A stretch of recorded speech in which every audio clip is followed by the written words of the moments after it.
More and more Democrats are throwing their support behind Kamala Harris to become the Democratic Party's nominee for the U.S. presidency. Hello, I'm Anand Naidu. This is The Heat.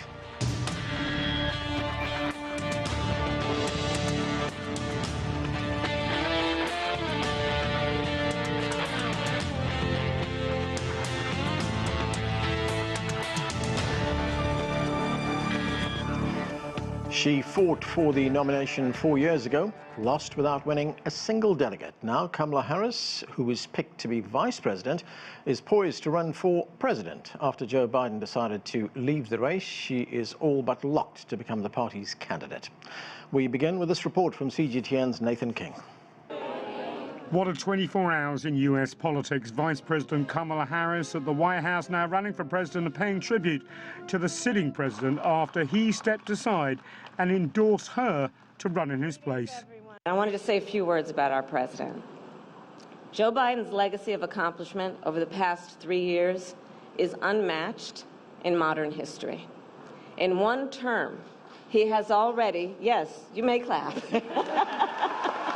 For Harris, the past day has included over 100 phone calls, many with other leaders often mentioned as possible rival Democratic candidates for president. Now they're publicly backing her instead. They include the Democratic governors of Michigan, Pennsylvania, California and Kentucky. One could end up being her vice presidential nominee.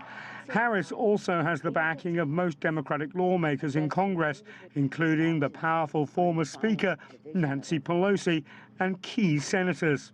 I'm endorsing Vice President Kamala Harris because she's ready to step up, bring our party together, go toe-to-toe with Donald Trump, and win in November.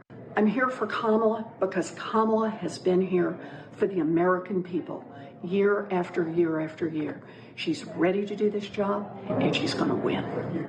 Harris has also raised money, lots of it, nearly $50 million and counting, just since Biden dropped out. There's a new campaign slogan too, and she paid a visit to what was until Sunday the Biden-Harris election headquarters. While a challenger to Harris could still emerge, she appears to be on a path to win the nomination at the Democrats' convention next month in Chicago. The Trump campaign has been quick to respond, launching attack ads against Harris and rhetorically linking her to Biden's policies on immigration and the economy. But Kamala Harris is not Joe Biden, and just shy of 60 years old, full of energy and enthusiasm for this race for president. But she has yet to be tested. Meanwhile, missing from all this is the sitting president, Joe Biden himself, who hasn't been seen in public since he sent out the decision that he was stepping aside on social media on Sunday. He says that he will communicate in further detail his decision later in the week after he's recovered from COVID. Nathan King, CGTN, Washington. It is time to bring in our guests. Here in Washington, D.C., Jacquie Luqman is a member of the Coordinating Committee of the Black Alliance for Peace. Douglas Sloan is principal at the National Capital Strategy Group. From Florida, Eric Bolling is the host of the Eric Bolling podcast. And we're joined from Costa Rica by Joel Rubin. He is a former U.S. Deputy Assistant Secretary of State. Welcome to all of you. Joel, you are in Costa Rica. Let me start with you. Well, let's look at the events of the past 36 hours or so. President Biden decides that he is going to be dropping out, and the front runner for the Democratic nomination right now is the current Vice President, Kamala Harris. I mean, this did come as a surprise to most of the country, but not so much of a surprise to many others as well. But it happened over the weekend on Sunday. People have had some time to process what's happened. We canvassed the opinions of some voters, and this is what we heard from them. It's too close to the election. We need to get somebody that's, been running, that has been on the campaign trail already. I think she has a real shot at winning. I don't think she's gonna win. It's too late. And I don't know if a woman, I still think there might be issues with her getting elected. I don't think anything should be given to Vice President Harris. I mean, I think the DNC needs to look hard at all possible options. It feels pretty hopeless at the moment. We really are broken up as Democrats at the moment. So that's the views of some voters there. Joel, what did you make of the latest turn of events? Yeah, well, Anand, I got on the plane yesterday morning and President Biden was running, and I got off the plane and he wasn't. It's been a real amazing turn. Certainly, I was very proud of supporting him and proud of the work he's done. But I think he made the call in the best interest of the country, clearly of the party, clearly of what people want. And we've seen that because within 24 hours, Kamala Harris raised over $83 million for her campaign and across the Democratic Party with more than 500,000 small donors, surge of enthusiasm. This is now a race that she is going to win. And this is a race where she's going to prosecute the case about the difference between her and President Biden's legacy and Donald Trump. And it's a case that Americans want to hear. It's a case that the Democratic Party and everyone I'm speaking to across the board is excited about. There's appreciation for President Biden and excitement now about what Kamala Harris is going to bring in the next several months and to the White House next year. Right, Joel, you say the president took this decision in the interests of the country, but we're now learning very slowly that there were senior members in the Democrat Party that knew that there was a problem here, that President Biden was not going to be able to fulfill what he wanted to do. Why so late? I don't think it's any secret that he was having trouble lifting his campaign over the last 3 weeks in particular.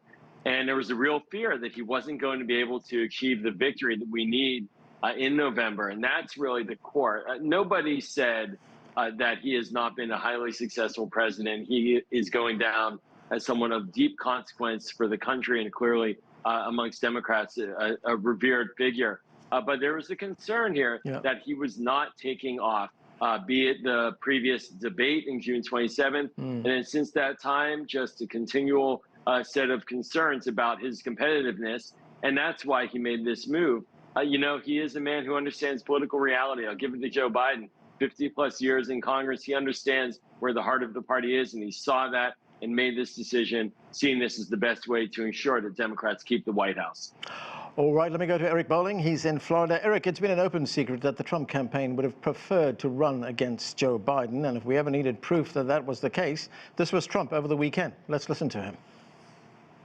So who would you like to most run against if you're us, if we want to win? Ready? Kamala Harris. Crooked Joe Biden. So, Eric, you heard that there. Joe Biden is no longer the nominee for the Democrats. It looks like it's going to be Kamala Harris. Is this an indication, then, that the Trump campaign is going to have to take a Harris candidacy a lot more seriously? They could have a fight on their hands. I don't think they ever didn't take the Joe Biden candidacy or re-election seriously. And, look what's happened in the past week. We went from a race to an almost assassination of the former president to this massive Milwaukee week. And then he gets back out, he picks his vice president, he's back out on the rally stage within days of almost being assassinated. Trump is the shoe-in. He's got the pole position to win. It doesn't matter if it's Kamala Harris or other. I think it will be Kamala Harris. If there's one thing Joel and I will agree on, being part of the Washington establishment infrastructure for all this time, is that money counts and money matters. So Kamala raised $81 million in 24 hours, and she's got access to the $96 million that the Biden-Harris campaign had raised, and that means a lot. I do find it very interesting that Barack Obama hasn't endorsed her yet, that Chuck Schumer, the Senate leader, hasn't endorsed her yet, and Hakeem Jeffries, the leader of the House, Democrat leader of the House, hasn't endorsed her yet. Pelosi came on late today. So it's very interesting that they haven't yet. Is it because maybe they're holding out hope for who I believe the only person that can give Donald Trump a run for his money in November is Michelle Obama and not Kamala Harris? Douglas Sloan, well, at this stage, it looks like it's going to be Kamala Harris, and her record is already coming under very close scrutiny by the Republicans. There are already questions we're hearing about her record as a prosecutor in California, as the Attorney General of California as well. And now we've heard from the Republican leader in the House of Representatives, the Speaker of the House, Mike Johnson. This is what he had to say. She is obviously the co-owner of the policies of the Biden administration, and she was the border czar, which is the biggest problem in the country that everybody knows. She's had her hands on a lot of the policy failures that have gotten us in the mess that we're in. So, Douglas, the challenge now for Kamala Harris, as she, makes her way to the nomination, is that she's got to separate herself from Joe Biden. She has to show that she is her own candidate, her own politician, her own person. How does she do that? Well, she takes time to present her own policy initiatives. That's not going to be hard for her to do. I think we all know that the President of the United States does not have to check with their Vice President before initiating any policy initiatives or making any decisions. Al Gore famously disagreed with Bill Clinton on many of his decisions and policy initiatives. So one thing that I think Kamala has in her favor in that regard is that she does not have the baggage of an incumbent or the incumbent Joe Biden over the last 4 years. She can chart her own course. She can lay out her own policy initiatives and all of her priorities. So that's something that works in her favor. And because Trump is, well, he's not an incumbent, but he did hold the presidency for 4 years, she can run against her record, his record. Kamala Harris can run essentially as a challenger here, which really works to her benefit. Not only did she raise $81 million in 24 hours, which is mind-blowing. She had a phone call yesterday. She didn't have the phone call. Some of her advisors organized a phone call yesterday with 44,000 people on it, and they raised $1.5 million. Kamala Harris has caught fire, and she can lay out her own policy initiatives and run against Trump, who is, as they like to say in the military, a target-rich environment. So I disagree with Eric Bolling in that Kamala can definitely win this race, running as a challenger with all that money at her disposal. All right, Douglas, before I move on, one other very quick question, and she is also making a lot of telephone calls right now to prospective running mates, vice presidential candidates. What are you hearing about that? Who's the front runner there? I don't know of any of a front runner per se. Right now, I know that the three main or critical states that Dems are looking at to win in November are Wisconsin, Michigan, and Pennsylvania. Evers, who's governor of Wisconsin, is in his 70s, so he's out. Gretchen Whitmer, governor of Michigan, has said that she is not interested in running, that she does not want to leave Michigan, so she's out. And that leaves Josh Shapiro, governor of Pennsylvania, who wholeheartedly endorsed Kamala on Sunday night. Now, of course, there are people also talking about Mark Kelly in Arizona. We also got to keep an eye out for Roy Cooper in North Carolina, and we want to try to bring Georgia and Nevada along if possible, so you have different options there. But I think the logical choice would be Josh Shapiro in Pennsylvania. Jacquie Luqman, Jacquie, great to see you. As Eric said a moment ago, a lot has happened in this past week. In fact, a lot has happened over the past 24 hours. It does raise a broader question, though, when we look at the events of the past 24 hours, about how Kamala Harris became the front runner to become the nominee, the Democratic nominee. I mean, it's at best a question of the process. At worst, it's a question of actually how democracy works. I mean, as we pointed out earlier on, she didn't get a single delegate when she ran in 2020 with all the other candidates, including President Biden, for the 2020 nomination. She didn't get a single delegate. Now she's the front runner to be the nominee. So how do you make that leap from not getting a single delegate to now being the likely nominee for the Democrats? I mean, do American voters have a say in this? Apparently not. The Democrats have made it very clear that they're not going to allow the American voters to have a say in this. I mean, it has been the tradition, I guess, of the political parties that the incumbent president doesn't have to have a convention. They don't have to vote if the incumbent president is going to run again. So that is why Joe Biden, the Democrats didn't have a convention to nominate Joe Biden, because that's just been the tradition, not set and fast, in any rules, but that's just how they've done things. And I guess that was okay when Biden was running. But now that he has stepped away, Kamala Harris wasn't the incumbent president. She was a vice president. And if Biden had not been able to continue in his duties as president, then she would have been able to step in under the Constitution to finish out his term. But then she would have had to have been nominated to run again herself. So even if people don't really understand the tradition and the process and the rules, I think people are questioning, okay, how is it that we don't get to decide who the Democratic nominee is if it's not Joe Biden? How does he just get to appoint, or better say, anoint someone to run in his stead? And the voters really have no adjudication of that decision. And, in regard to the amount of money she made or the amount of money she raised, that's not hopeful for me. And I don't think it's hopeful for a lot of working class and poor people who are the Democratic Party's base that they pay no attention to, because people would love to be able to get access to that kind of money to, I don't know, pay their bills, pay their rent, put food in their refrigerator, things that people have been struggling to do under all of the administrations in this past 20, 40, however many years and decades, things that neither party, when they have had power in the White House, have done anything to alleviate.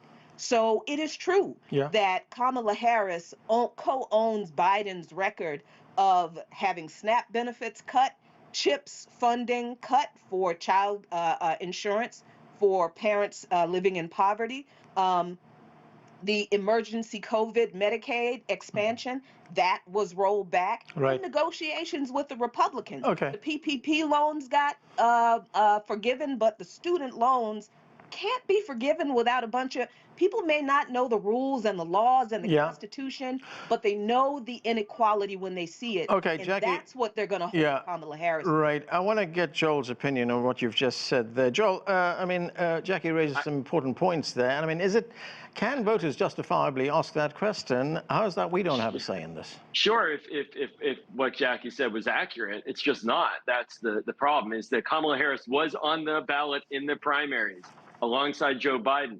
It was Biden-Harris on the ticket. When people voted in the primary, they voted for Biden and Harris. So she is legally part of the 14 million votes that were obtained through the primary process. So now when Joe Biden voluntarily leaves, he hands over the campaign reins to the person who chooses but Joel, to run could one make the case? And that's Kamala Harris. Yeah, Joel, could one make the case that she was on the ticket, yes, but as the vice president, not as the president? Well, those are two very different roles. I hate to break it to you, but that's American democracy. She won she won a democracy let me finish. Please let me finish. She won in 2020. For vice president alongside Joe Biden. Americans voted for two people, just like they had the opportunity on the other side. Biden-Harris, Biden-Harris. So she's won a national campaign as the vice president, and she won the most votes as the vice president in this case. And then Biden left, and she legally is entitled to his apparatus. And now she's going forward and seeking the nomination. The reality is that the delegates are accusing her, but she was already the recipient of 14 million primary votes. Okay, I want to move to Eric Bolling. Eric, to what extent do the Republicans now retool their strategy as their campaign moves ahead? I mean, up until Sunday afternoon, the focus was on Joe Biden. Now the focus is on Kamala Harris, who's the likely nominee. She's a woman. She's a woman of color. Yeah, so the focus had been on Joe Biden. He's a diminished president. He's losing his facilities. He's not capable of running the country for 4 more years. The focus has to change. Kamala Harris, and I'll tell you right now what they're going to go for. What's her record? What is her record? Where are her wins? Where was she successful? Because first thing Joe Biden did was gave her the border czar title. Unfortunately, she never went to the border. Who can forget? I guarantee you'll see this Lester Holt interview where Lester Holt asked Kamala Harris, "You're the border czar. There's a problem at the border. Why haven't you been there?" And her response was laughing and saying, "Well, I haven't been to Europe either." The reality is there is no record to run on for Kamala Harris. As a senator, as Attorney General of California, I think people, if you want to run on your record as the Attorney General of California, where you imprisoned more African Americans than maybe any Attorney General in the history of California, go right ahead. The problem with Kamala Harris is there is no record for her to run on. I think the Trump campaign sees that and will exploit that lack of any sort of policy wins that she can absolutely show the world. She's going to have to win on identity politics if she's going to win. Douglas Sloan, after President Biden's less than stellar performance during the debate, I'm being charitable here, Democrats started calls for him to step down, and those calls increased over the few days and weeks after that. They cited his age, his mental ability, his mental acumen. In the end, as we saw on Sunday, he caved in, he's stepping aside. Kamala Harris will probably take over. Question is, if Democrats found that he's not fit to run for another term, how can he be fit to be president for another 6 months? Well, anyone will tell you who's ever been on a statewide campaign or even, or God forbid, a nationwide campaign, running for office nationwide is one heavy lift. It takes a lot out of you. You are barnstorming, you are on buses, trains, planes going state to state. You are here at this event, you're there at that event, you're doing rallies, you're doing small meet and greets and coffees and so on and so forth. And as someone has been a campaign manager and a candidate myself, I can tell you that that takes a lot out of you. You cannot delegate being a candidate. You have to be there and present for every event. Whereas with the President of the United States, you can delegate a lot of that. You can be there for those meetings. You can listen to your advisors. They'll present you with your policy initiatives of what you tell them to do and all of the updates on what's going on throughout the world. So dare I say that it is not as taxing, physically taxing, to be sitting president, even though it is stressful, even though it is by all definitions the most stressful job in the world, the most powerful job in the free world. It is not as physically taxing as running a nationwide campaign. And I'm glad to see that he recognized that. I'm glad to see that he put his ego and ambitions aside for the betterment of this country, and he decided to step aside for Kamala Harris. And just to address very quickly a point made by the woman that spoke after me, I'm so sorry I didn't catch It's Jacquie Luqman.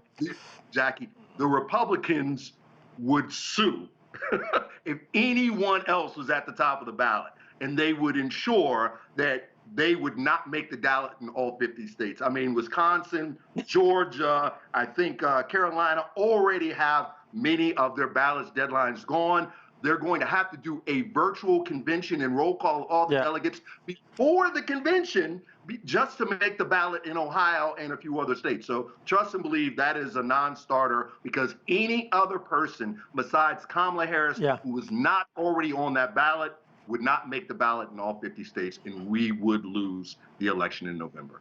All right, Jacquie, what do you say to that?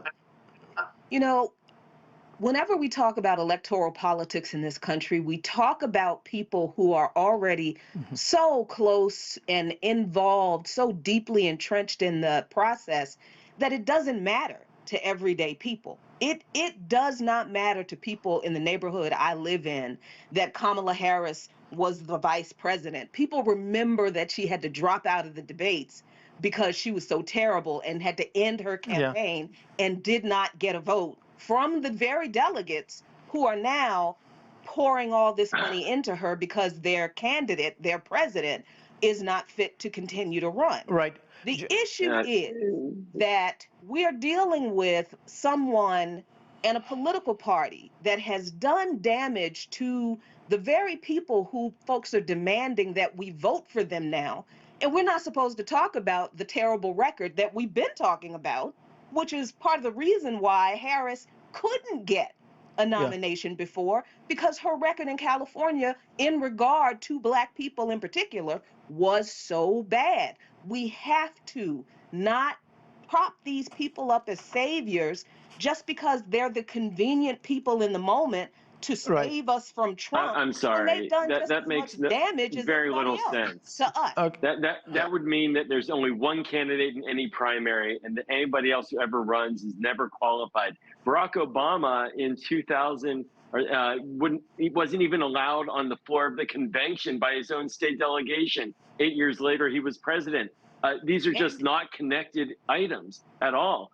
When you compete for office and when you compete for office and lose, that does not mean you're never allowed to compete again. Joe Biden lost and then he won. I mean, Donald Trump. No, I never said anything about not competing again. Donald Trump ran in 2000. I'm talking about representatives that represent the interests of the people. Ran in 2000 and lost, and then he ran in the Republican ticket 16 years later. It's just not connected. I am talking about having politicians who are representatives of the people and not politicians who are chosen by lifelong career politicians. This is a person who was elected. All right, look, I have to get. I'm running out of time.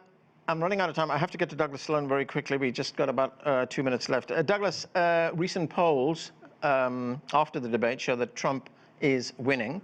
If we look at 11 polls, that's what we looked at. Trump wins in 8, loses in 2, ties in 1. Is Kamala Harris going to be able to turn that around? She doesn't have much time. What is it, 3 months? 104 days. Oh, I'm confident. I'm confident Kamala can turn around. Those were polls before she was, as Jackie put, anointed, let's just say chosen as a presidential nominee. So that's before she ascended to the top of the ticket, essentially. So we haven't seen polling since then, since she caught fire, since she raised $81 million and had a Zoom call with 40,000 people on it. So I'm confident that she'll be able to change and she'll be able to catch up. She's running as a challenger, and Trump is a target-rich environment. Right, I'm looking forward to this election. Eric Bolling, in 20 seconds, can you tell me, does Kamala Harris pose a bigger threat in what we call the swing states? There's just a few states that will decide, well, a few counties really, that will decide who becomes president in the United States. Will she pose a bigger threat than Joe Biden? Mission. It's a divine destiny. The man should be dead, except for 2 centimeters. And the Lord is looking down on Donald Trump this time around. For whatever reason, he's the winner. It doesn't matter who they put up against. Okay, we are going to have to leave it there. Thank you to all of you for being with us. That's it for this edition of The Heat. I'm Anand Naidu in Washington, D.C.